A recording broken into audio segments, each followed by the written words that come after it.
huwag kang kakain ng binibigay ng mga aswang dahil hindi lahat gusto nilang kainin. Minsan, gusto nilang maging isa ka sa kanila. Stay.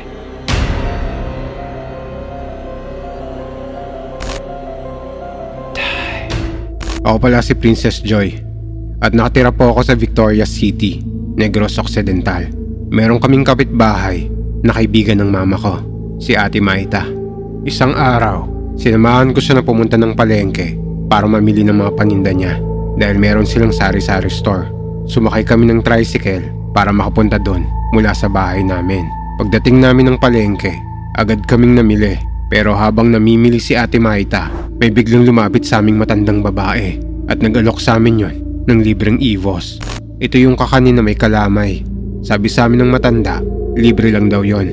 Kaya si Ate Maita agad nagka-interes dahil mukhang malinis naman yon at mukhang tinitinda ni Lola. Uy Lola, thank you po. Kuha na po ako isa. Ikaw Princess Joy, ayaw mo ba ng EVOS? Ay sa'yo na lang yan Ate Maita. Busog pa naman ako. Saka baka maubos yung paninda ni nanay. Pagkatapos naming mamili ng paninda, umuwi na kagad kami. Wala namang nangyari kagad na masama pagkatapos nun. Pero pagkalibas ng 3 araw, hating gabi na yon, nang biglang nagsisigaw si Ate Maita. Pinuntahan namin yon tapos pagkita ko sa kanya, parang sobrang pumayat si Ate Maita. Tapos naggulat na lang kami ng mama niya nang biglang yung mata ni Ate Maita biglang nagbago yon at naging puro puti na lang yon. Saka naglalaway na siya ng mga oras na to. Kaya sa takot ng mama niya, tinakbo nila kagad sa ospital si Ate Maita para magamot. Naging maayos naman si Ate Maita pagkatapos niya ma-ospital at wala namang nakita yung mga doktor sa kanya kaya pinauwi na siya. Akala namin okay na ang lahat pero nagkamali kami dahil isang gabi matapos makauwi si Ate Maita sa bahay nila mula sa ospital, pumunta ako sa kanila para manghingi ng sibuyas at sili. Pagkapasok ko sa bahay nila, nagtaka ako kasi bakit parang may umaalulong sa kwarto ni Ate Maita.